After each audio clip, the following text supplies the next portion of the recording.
kedua akan membahas mengenai perkembangan teori evolusi sebelum Charles Darwin. Sebelumnya, perkenalkan, saya Retno Ramawati dengan NIM 12208193001. Sebelum kita membahas perkembangan evolusi, mari kita mengingat kembali apa itu evolusi.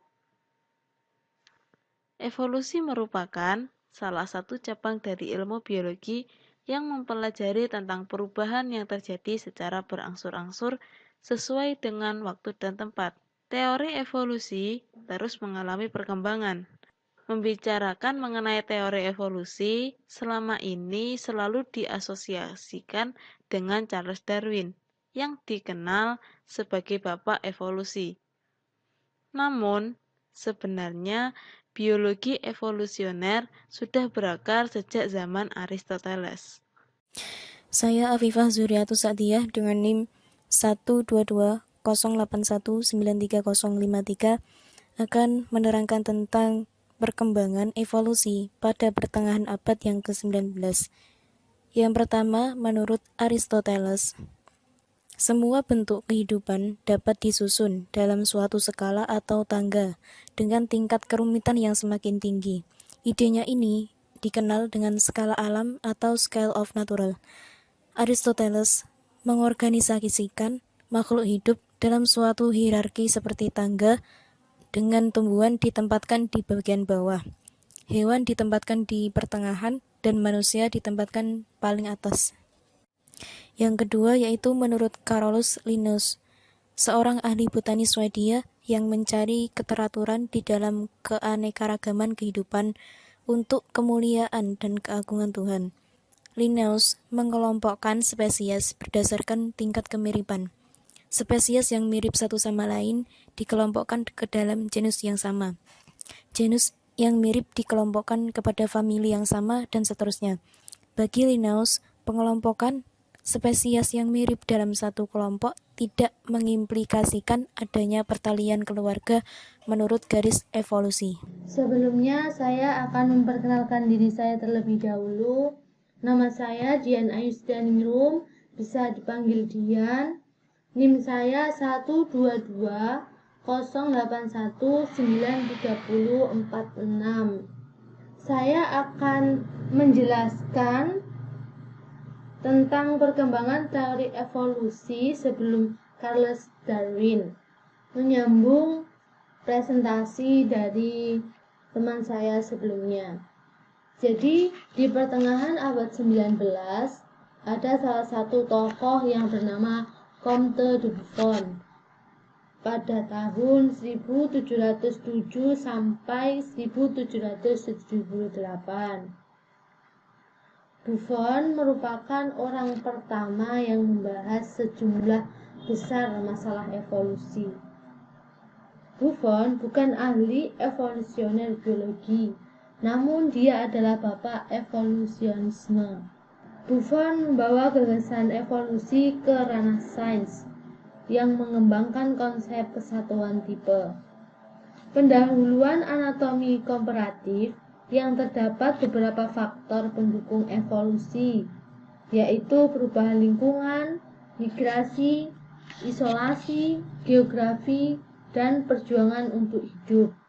Comte de Buffon juga menolak tegas gagasan adanya ciptaan khusus.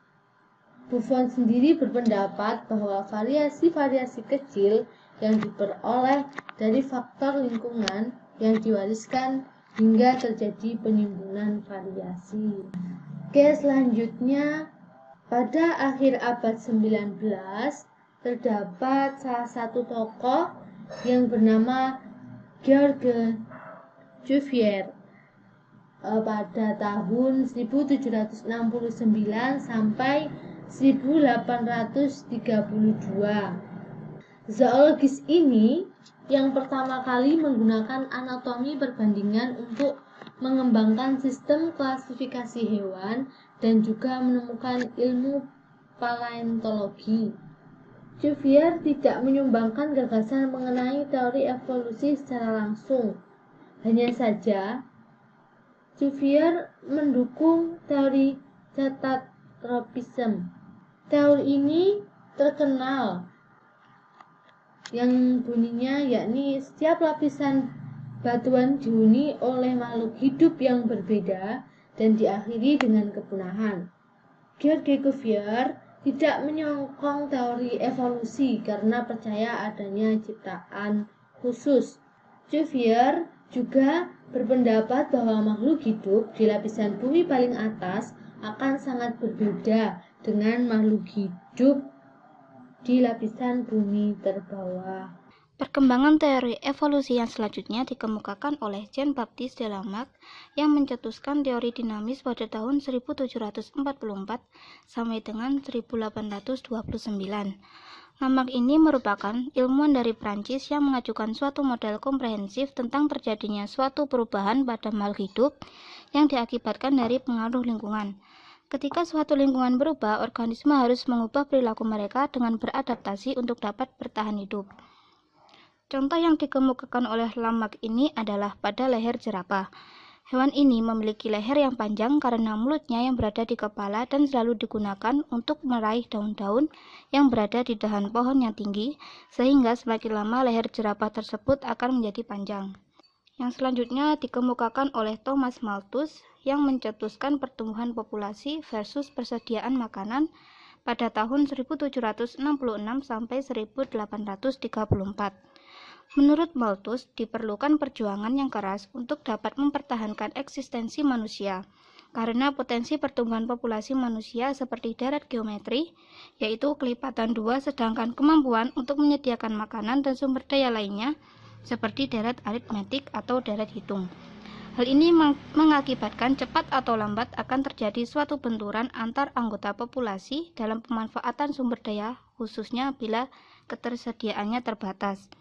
Hanya sebagian kecil dari keturunannya yang dapat bertahan hidup, sedangkan sebagian keturunannya yang lain akan tereliminasi. Yang selanjutnya yaitu James Hutton yang mengemukakan teori gradualisme pada tahun 1726 hingga 1797. Tepatnya pada tahun 1795, James Hutton, seorang ahli geologi Skotlandia, menjelaskan sifat dan ciri geologis bumi dengan teori gradualisme atau secara bertahap, yang menganggap bahwa perubahan ciri dan sifat geologis bumi merupakan produk kumulatif dari proses yang berlangsung lambat namun terus-menerus. Misalnya, tebing yang terbentuk oleh sungai yang memotong bebatuan. Baik, di sini saya Siti Halimah akan melanjutkan penjelasan mengenai tokoh evolusi sebelum era Darwin, melanjutkan penjelasan dari teman saya. Tokoh yang selanjutnya merupakan Charles Lyell, yakni mengenai teori uniformitarianisme pada tahun 1797 sampai 1875. Teori uniformitarianisme merupakan proses geologis masih belum berubah sepanjang sejarah bumi. Hal ini berarti gaya yang membentuk bumi saat ini sama besar dengan gaya di masa silam. Menurut Lyell menemukan bukti bahwa lembah-lembah dibentuk melalui proses yang lambat dari erosi, bukan karena malapetaka seperti banjir yang terjadi secara tiba-tiba. Teori gradualisme dan teori uniformitarianisme menjadi salah satu dasar pemikiran teori evolusi Darwin, yakni yang mana yang pertama, jika perubahan geologis merupakan akibat dari kerja yang lambat namun terus-menerus dan bukan akibat dari kejadian yang tiba-tiba, maka bumi pasti sudah sangat tua. Kemudian yang kedua, proses yang sangat lambat namun sangat halus yang bertahan selama periode yang sangat panjang dapat menyebabkan perubahan yang cukup besar. Sekian penjelasan dari kelompok kami mengenai tokoh evolusi sebelum era Darwin.